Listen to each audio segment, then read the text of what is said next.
look at and deal with. Anybody ever had that happen? Oh, yeah, yeah.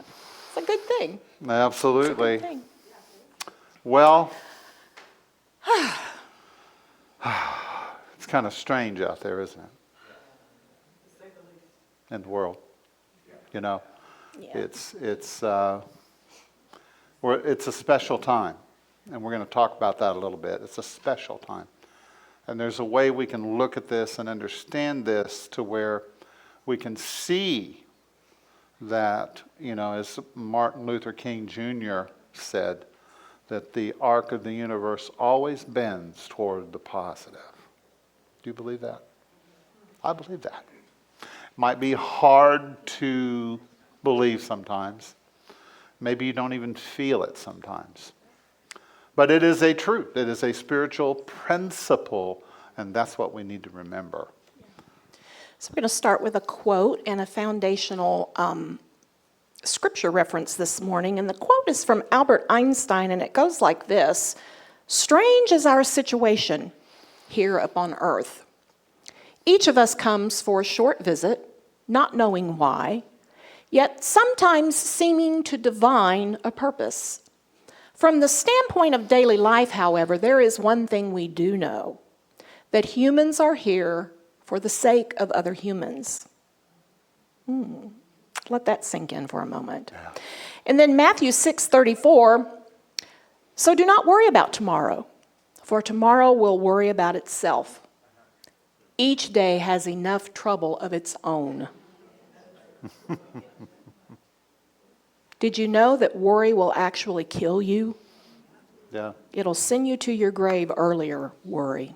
Oh, Max talked about that last week, didn't he? Yeah, he did. He sure did, yeah. Hey, Max, how are you? He's back in Canada now.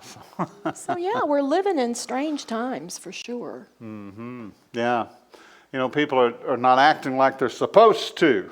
Well, they've never acted like they were supposed to. Is that right? Not in my world. Yeah, but not as much. No, you know, they're not. I mean, it's That's true. people are working harder, but they're complaining more. Have you noticed that? Mm-hmm. People are complaining more and more.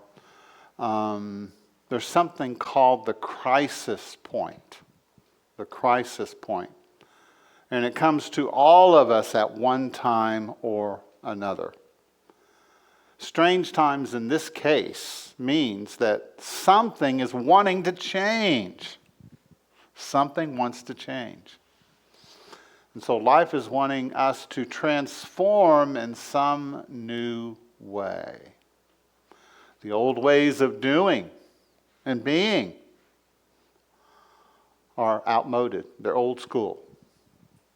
They're irrelevant to what is happening now. Everybody wants to go back to the past, right? Not everybody, but a lot of people want to go. They want, remember how great it was? It was so wonderful. And no, it wasn't. Depends on who you're asking. The mind has a way of glossing over things. You had wonderful moments, but there were challenges in those days as well. So we are requiring something new and fresh. We need it. We need the newness. We need the freshness because we've lost touch with it. We've lost our feeling awareness, our sensitivity to life and to goodness. Not all of us. I think there's a room full of people here that are living their best life. Say it with me, I'm living my best life. I'm living my best life. All right? So we're looking for something lighter, brighter. A new day deserves some fresh thought and a new approach. So how many of you like change? Oh, I love it. Okay, how many of you have gotten comfortable with change? How many of you understand that the only thing you can count on is change? Right? So we need to get comfortable with things changing because We need to things be are adaptable, don't we? always in flux, Flexible. always changing, flexible. The Yeah. unity community of flexibility. Tell the person next to you, say, I'm flexible. And I'm going to start doing yoga. and be real flexible. Yeah. Was that yoga? Anybody? No. He's never attended yoga a day in his life. I have attended YouTube. Okay. Okay. So yeah, change is inevitable, and we do have to get comfortable with it. Yeah. And change doesn't always look like we necessarily want it Yeah. to look. And it's important to understand the purpose of a crisis. If we understand its purpose, then we can take advantage of it and use it. Instead of just allowing it to be something that happens to us. Right? But we use the crisis to create and to come to an awareness of maybe a new purpose. A new way of expressing. Right? So all of us, it's because here's the thing. If you stay in your patterns as they are, you will get what you've always gotten. If you like what you're getting, stay the same. If you don't like how your experience is showing up, then maybe you need to step outside of your pattern and establish a new habit and allow yourself to transform and to be changed. Yeah.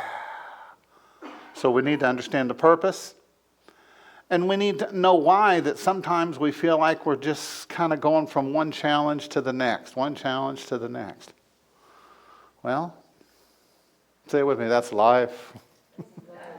That's life. Life is about challenges. See, when you understand that, no, I thought you're supposed to just kind of float around on flowery beds of ease. That's not why we're here. You're in the wrong universe. You signed up for the wrong seminar, right? This is not that. This is the one where everything that you believe is challenged. Everything. This is Earth School. This is Earth School. How many of you as little ones went into school and the teacher said 2 + 2 is 4? And you all went 2 + 2 is 4. And she says, okay, you're done. No, then you start learning 2 times 2. Oh, no. And then you start learning 2 to the second power. At no point do they go, you're done. I never did learn that. No, I'm just kidding. Well, the point being, just when you've passed the test or you've gotten the lesson, they don't dismiss you. You're not done. Along comes the next one, and that's the school of life. We're constantly going to the next Right, absolutely. experience and challenge. I have a question for you guys. When you're in a crisis point, does that mean that you've done something wrong? That's the right answer. Very good. Because many times, that's what we think. We go to what? Self-condemnation, self-accusation. We go to that place and that space. And that's the old paradigm. It's the old way of being. The new way of being is, wait a minute, I'm a whole being. I'm a whole person. Just because I have a challenge doesn't mean I'm less than anything or anybody. Say it with me, I'm not less than anybody else. I'm not less than anybody else. Does that feel good? Also, I'm not more than anybody else. Right? See, I'm special, and so is everybody else. Right? So, what is the meaning of a crisis point? It is a time when a situation will either become worse or begin to get better. See, a lot of people are allowing things to take them under. And then there are some people saying, wait a minute. And they're using the circumstances, using the challenge to get better, to become more of who we are, right? So think of it as, how many of you have experienced what's called a dark night of the soul? If you haven't yet, you will, because we all have some juncture in our lifetime where we have what we could term a dark night of the soul. For some, it might be the loss of a relationship, a divorce. For others, it might be, well, there's all kinds of things, right? So we could kind of think of what's going on in the world as a global dark night of the soul. Yeah. You know, there's this stuff going on we can either make better and transform from, or we can wallow and continue to hang out in misery and pain. Yeah. A crisis point is also called sudden change. Sudden change. Transformational moment. I'm gonna learn this English language one of these days. A critical juncture, a crossroads, a turning point, 0 hour, a defining moment. I like that. How about you? A defining moment. Crunch time. A moment of truth where it's clear. To pass. Which one will I take? So, in the scriptures it said that Jesus came forth in the fullness of times. In the fullness of times. It was a defining moment. It was a crisis point. It was a time when the world, there was so much hurt and pain and anger and fear and suffering. And Jesus came in that moment to help make a transition. But in a crisis point, we have to ask ourselves, what is most relevant for me right now? What's most relevant for my life? What is in relationship to me? What is most important right now? And that's what we have to get, because your energy field, how many know you are an energy field of divine intelligence and awareness? That's what you are. You look at these bodies and we get deceived by looking at the body, thinking that's who we are. No, that's just the expression of what you really are. A transforming field of energy and awareness. That's what you really are. So, what is most relevant to your life right now? What is the best approach? How can you make a difference in this crisis point? What do you have to do, Leah? Well, we want to hang out in front of the television and watch lots of 24/7 news so that we know everything that's going on in the world, so that we can be informed, and probably eat on Oreo cookies and feel really bad. Yeah. I saw a show Get down in the mully grubs. I saw on YouTube where these folks were eating deep fried Oreos. It's not just enough to have an Oreo. You got fried food and you got the Oreo. Hey, let's put it I'm together. sorry I mentioned Oreos. Let's reel that back. So, forget the Oreos. So what do we want to do to make things better? You know, I hear sometimes people saying things like, well, you know, biblical times they had Jesus, and in the civil rights they had Martin Luther King, and who do we have now? Where is our Martin Luther King? Look at the person next to you and say, you are our Martin Luther King. Because see, each one of us That's right. is that expression that can transform and change things. And it doesn't happen by hanging out with 24/7 news and eating Oreos all day, right? What? It comes from engaging in the positive energy and applying positive energy to a situation. How can you have a positive impact on something if you yourself become a beacon for negativity? It's not going to work very well, is it? So we have to be that beacon of positivity and sending that positive. And I know that sounds airy. Oh yeah, we're going to send positive energy out into the world. Love and light, little bubble of peace. Yeah. I see it now. Put But everybody in a pink bubble, right? you do realize that by going negative, you only compound the problem. You become a part of the problem Right. rather than a part of what can be the solution. So it's not meant to sound airy-fairy. It's meant to sound transformational, I'll take a pink bubble any day. right? Doing our part to stay positive and then That's to right. send that positive energy out so that we can have a part in the solution.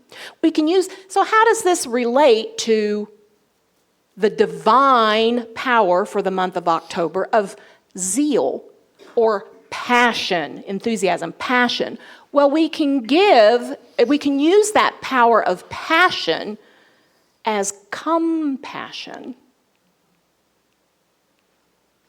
Do you see that? Compassion. We give understanding to the people that are in this crisis point, and we acknowledge them. We acknowledge the pain that they feel. We acknowledge the circumstances that they find themselves in. And this calls for deep care, deep concern, deep compassion. Yeah. See, you can't be so spiritual that you can't just be with people. A truly spiritual person is able to be with just about anybody. Right? Because it's not about how much knowledge you have.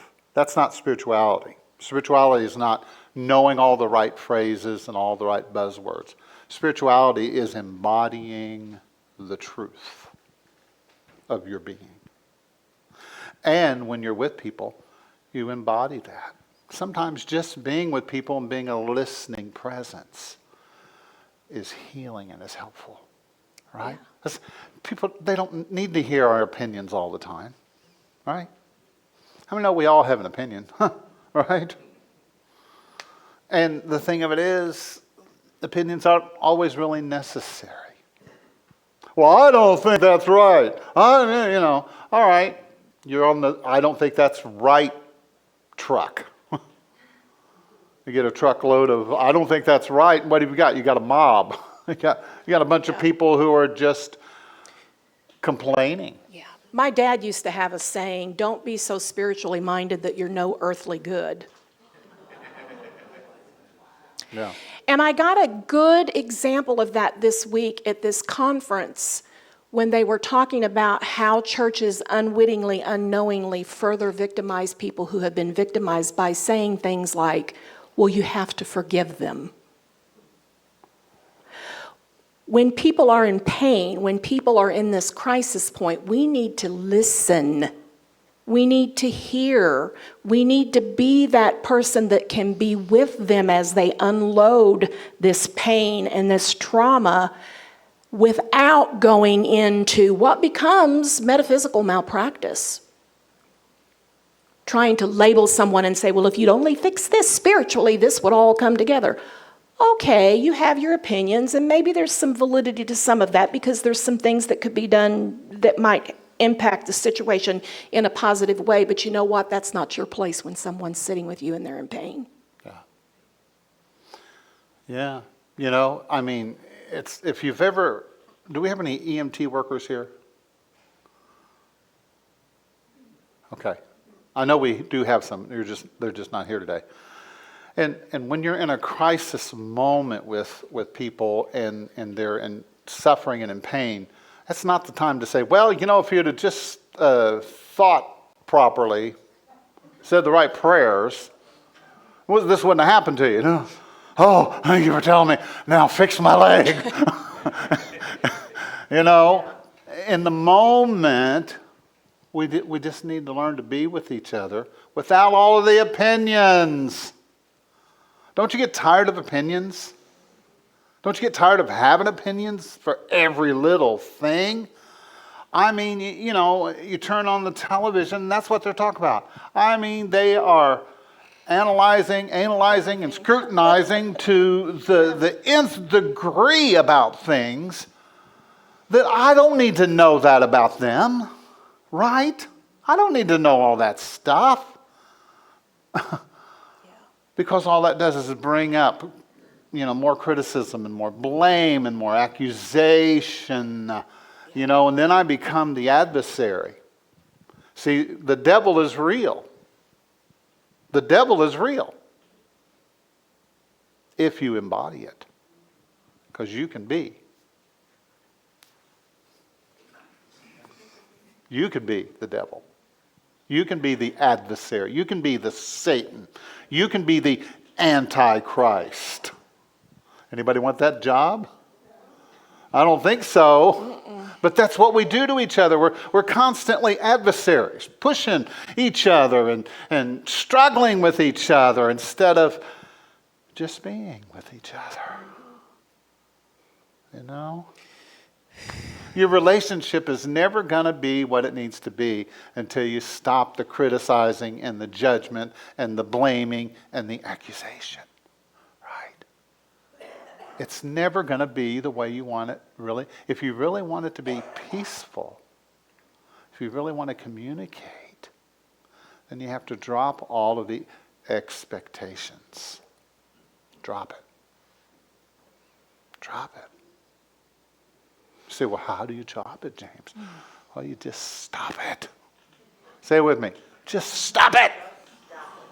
Yeah. You try. You have to start releasing it instead of walking around like this. So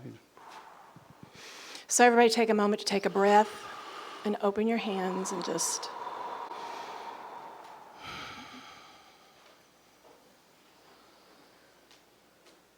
Just feel your energy that surrounds your body, just expanding that beautiful essence, that life-giving energy. Just tune into it and just breathe with it and into it. It's always there. It's always with you. It's here now. Take one more breath together. And so it is. Wow. So we're treading some heavy waters here. So keep breathing. Keep breathing. And now let's unpack this question. Okay. With now 2 wars going on in the world, how can we respond in the highest and best way? Yeah. Take a breath.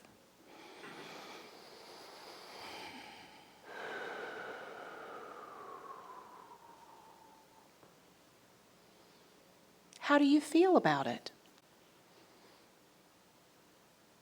How many can acknowledge that there's some anger? How many can acknowledge that there's some grief? How many can acknowledge that there's some pain? That there's some fear? Some worry? How many of you feel overwhelmed? Breathe. How many of you have family and friends involved?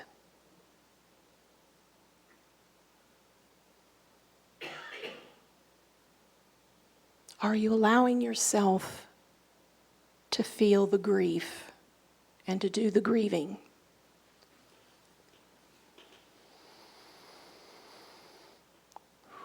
Grieving with these individuals that we are connected with,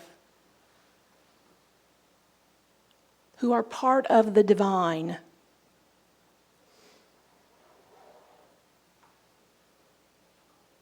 That are experiencing such pain and trauma. Are you grieving with them? Did you know that we release a lot of energy? We can release a lot of energy through grieving. It's an important process. Crying, being angry, talking about it, Sometimes we're afraid to talk about something and bring a subject up because we just don't know how to talk about it. Right? Well, I'm a spiritual person and I should have a spiritual answer and I should this and I should that and we should ourselves to death, right? You don't have to have an answer. All you need to know is, how are you feeling? How is this impacting you?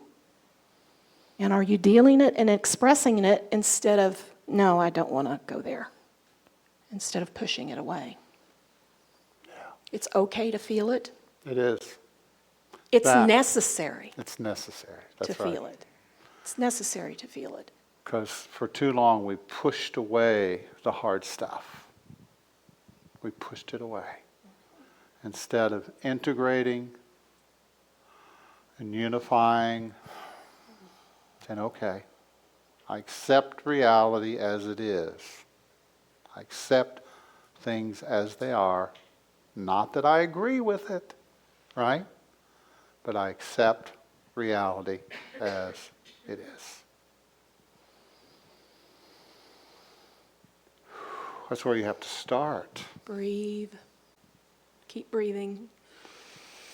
To love your neighbor means to bring compassion to them. And who's your neighbor?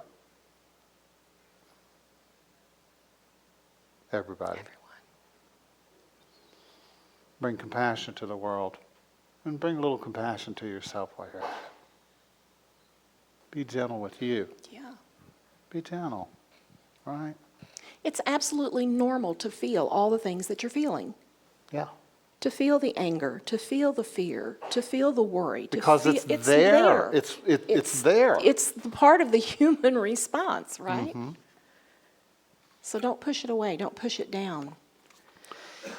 Now, it's hard to do this when you're blinded by fear and anger. Because how many know what we do when we're angry and fearful?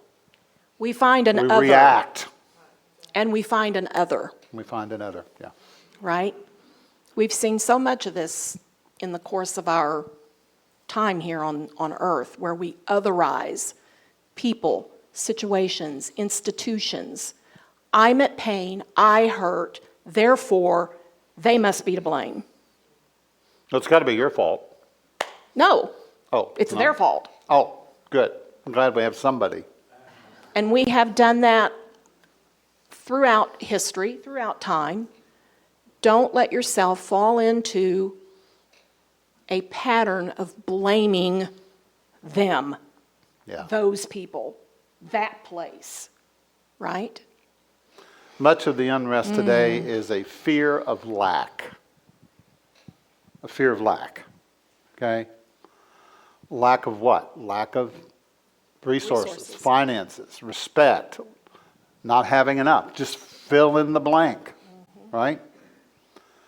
So in its extreme form, a fear of lack can lead to anxiety. It's also one of the root causes of greed, is a fear of lack.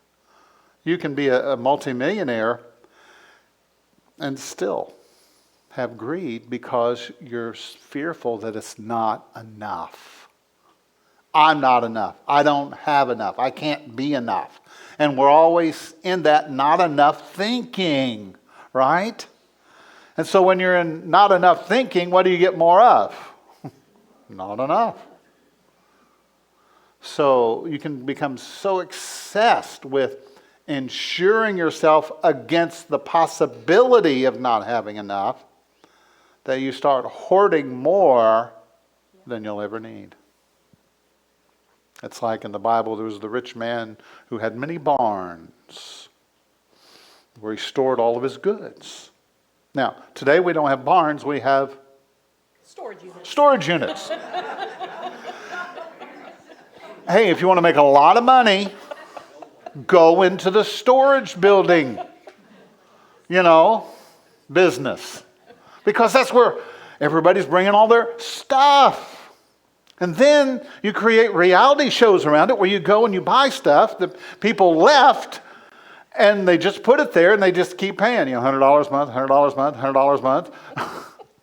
Who's getting rich? Now you're really stepping on toes. Be careful. Well, I'm just giving people ideas on how you can make money. No.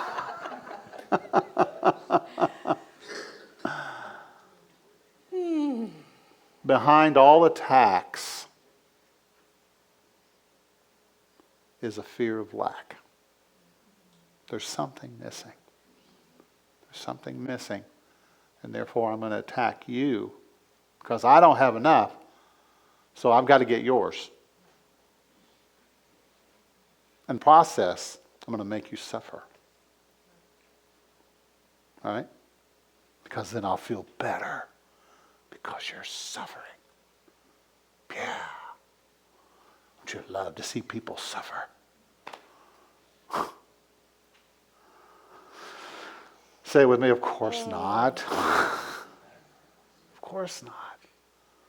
Sometimes the fear of not being enough comes from, it's the internal that's going on. The stuff out here, all it does is just bring out onto the table everything that's already on the inside. You're with me? It's already there, or it wouldn't be out on the table. And we've all got stuff that we need to see it. We need to verbalize it. We need to get it out. You know? See, I don't feel worthy, therefore I must prove my worth by attacking you and you and you and you. When I'm not happy in the relationship, who do I attack?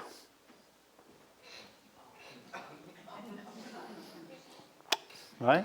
That was a pretty nice attack, actually. Well, you're welcome. Yeah. And here's the thing. All of us have been terrorists at one time or another. Have you ever terrorized another person? By attacking them because of your own feelings of insecurity? I should be the one to get the promotion, not them. Right? They shouldn't have that nice house. I should have it. That's how the ego thinks, right? How many here have an ego? If you're here, you've got one. So we've all played the terrorist. But what is terrorism? It's errorism. It's errorism. In the Bible, it says the word sin means to miss the mark. It's like you take out your arrow and you go to shoot at a target and you miss. Now, why do you miss? Because you have not had a practice.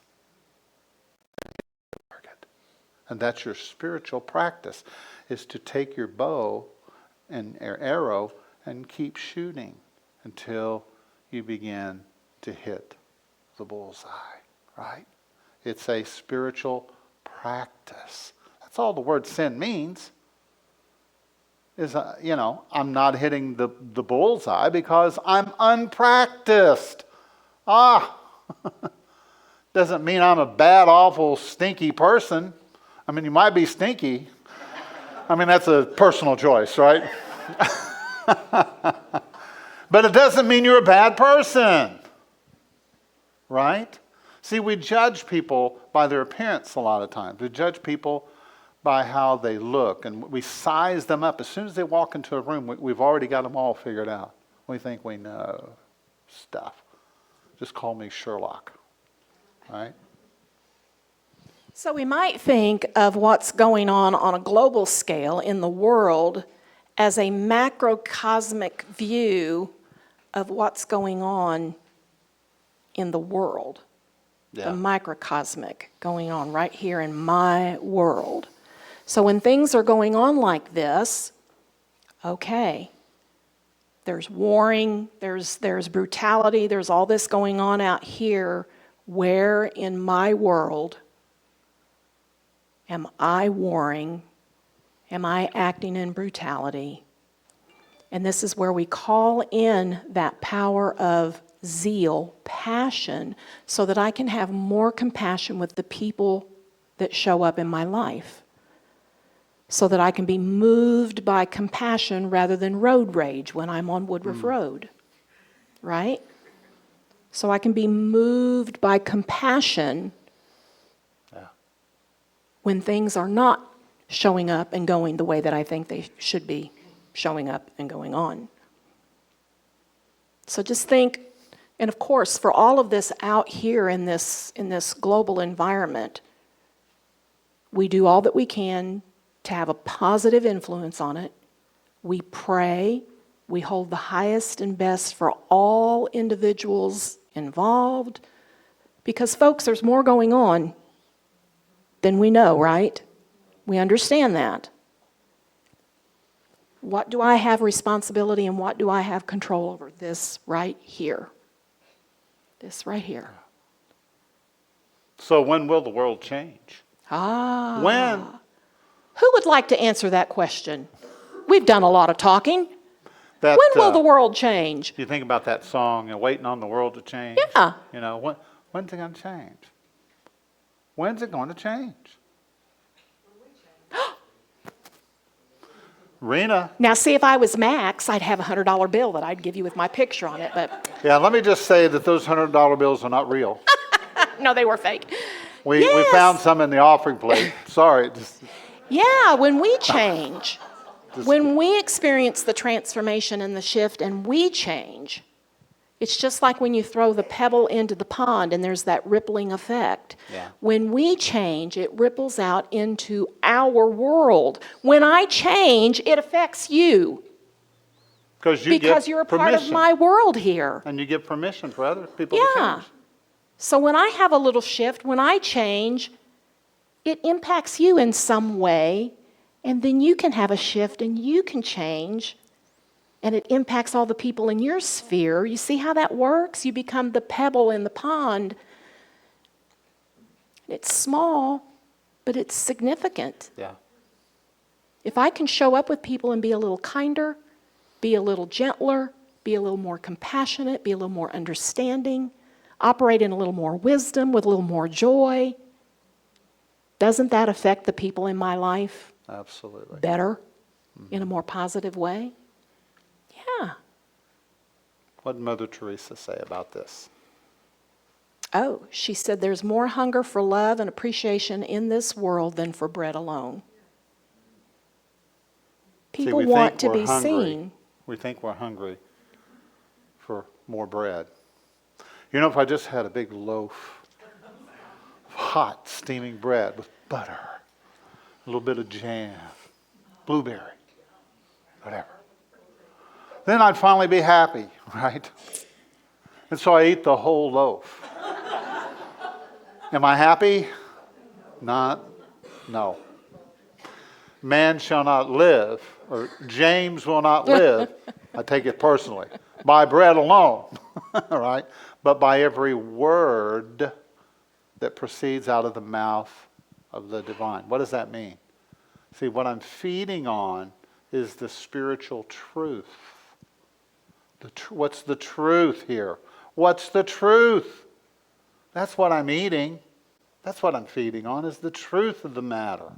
And when I can eat that, then I'm eating to satisfy my real longing. It's not that loaf of bread, right? It's okay to have a piece, right? It's okay. But what I'm really hungry for is truth. I'm hungry for something that is real and genuine. See, I need you to love me, and I need to love you. That's what we need. We need each other to love and appreciate and validate each other. If you're having a feeling, then that feeling is real and valid for you.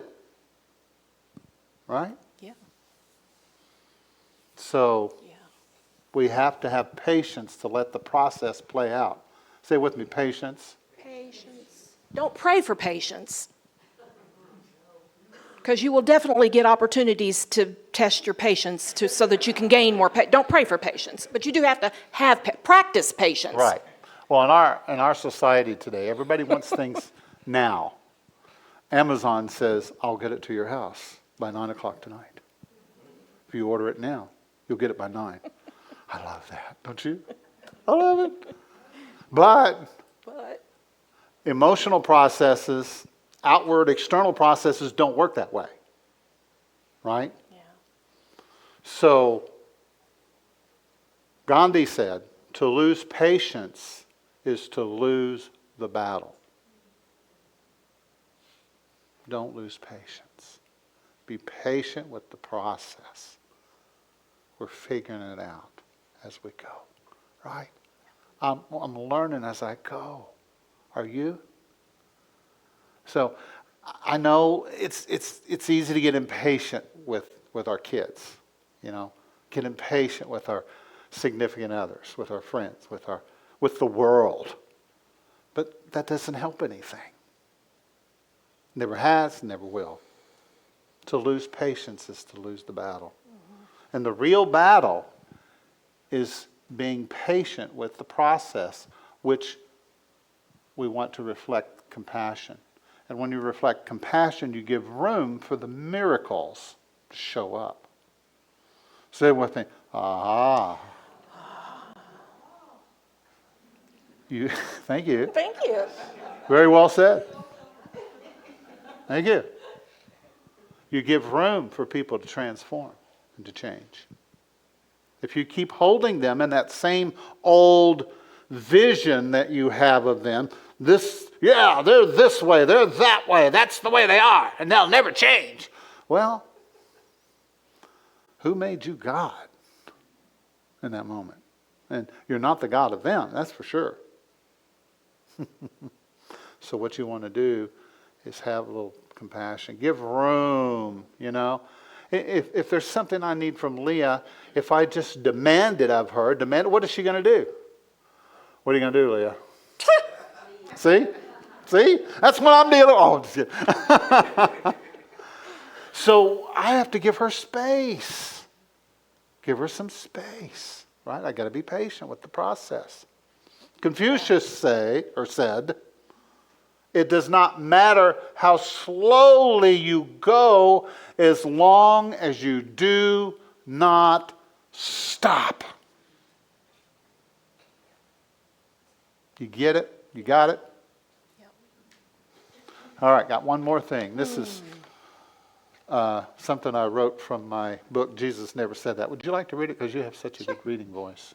She reads so good. Yeah. You probably need those. I do. It says, if you want to, close your eyes so that you can really focus. You don't have to, but if you want to. I now reveal to you a sacred secret that you are being brought into. We will not all remain in a state of unconsciousness. You are being changed in the smallest molecules of your being through the revealing of a single-minded focus and through the experience of the final message you are now ready to hear. By completely absorbing this higher teaching, your consciousness will be raised to a state where you no longer accept your limitations as valid, and you will be transformed in the process. As you release your beliefs of lack and limitation, then your lower nature will transform like the butterfly, no longer an earthly caterpillar, but a completely brand new creation that has never before existed. Take a breath of that. All right, I invite you to prepare yourself for meditation, and Jeff is going to play for us and turn the lights down. Just kind of relax into the moment.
So breathing consciously now,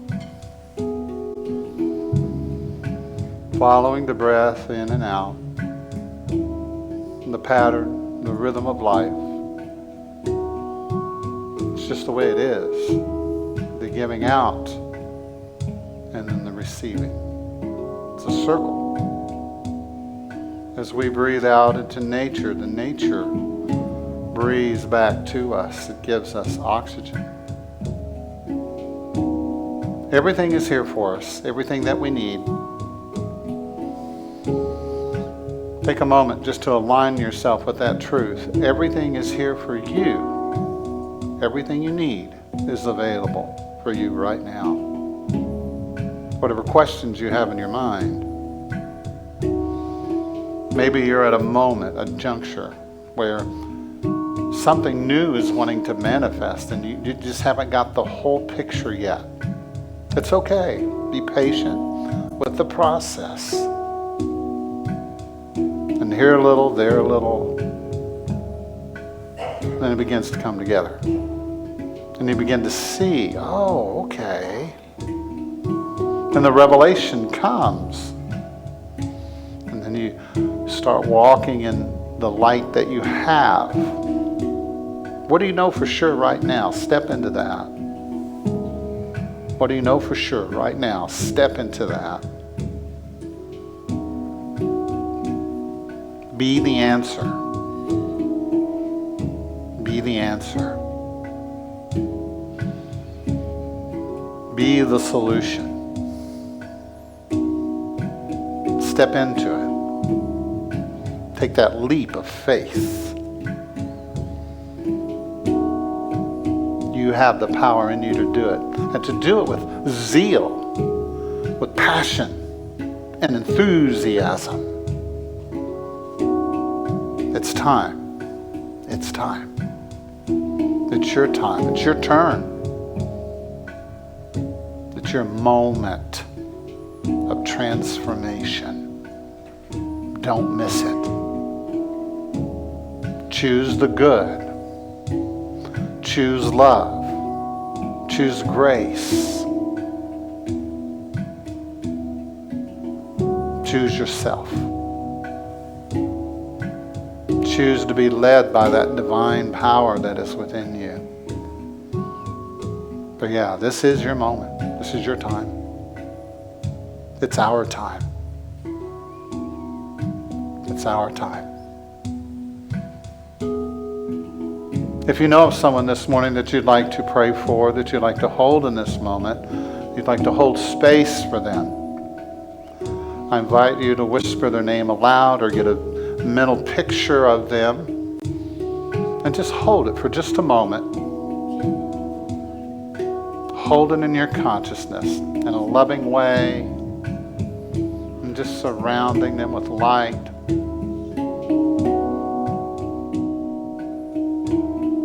Praying for them in your own way this morning. However you make that connection. Just let it be, let it be, let it be.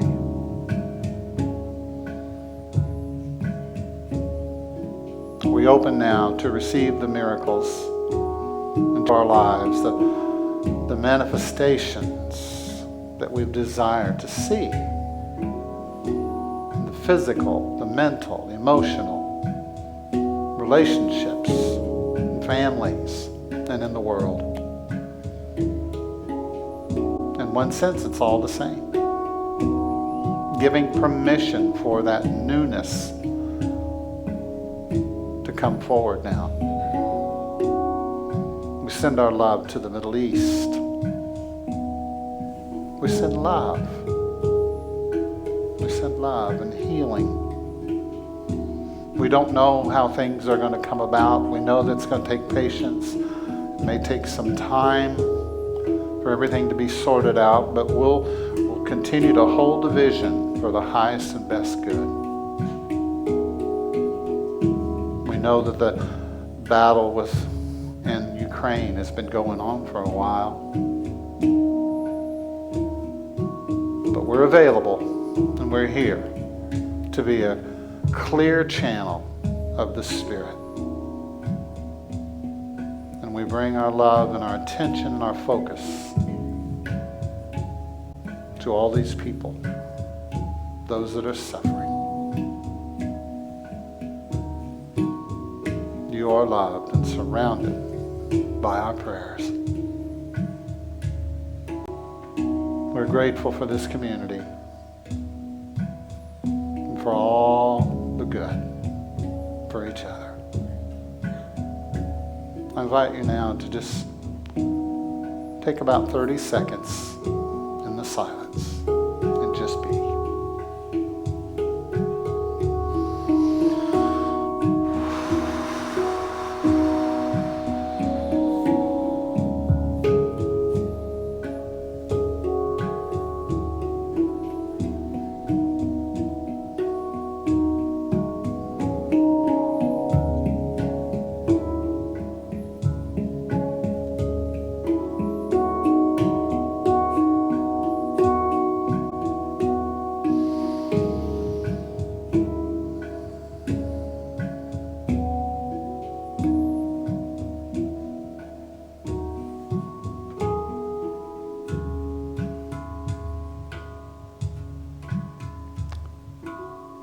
And so in the name of the sacred, and with gratitude in our hearts, we say, thank you, God, thank you, thank you, thank you.